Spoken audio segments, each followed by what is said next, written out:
You ask Tiger to solve. This deals with linear equations with one unknown.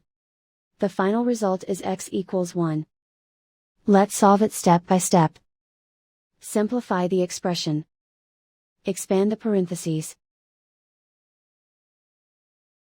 Simplify the arithmetic. Group all constants on the right side of the equation. Add 2 to both sides. Simplify the arithmetic.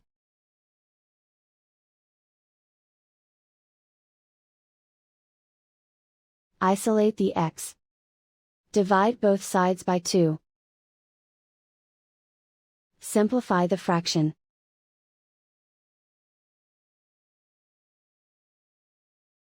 And so the final result is x equals 1.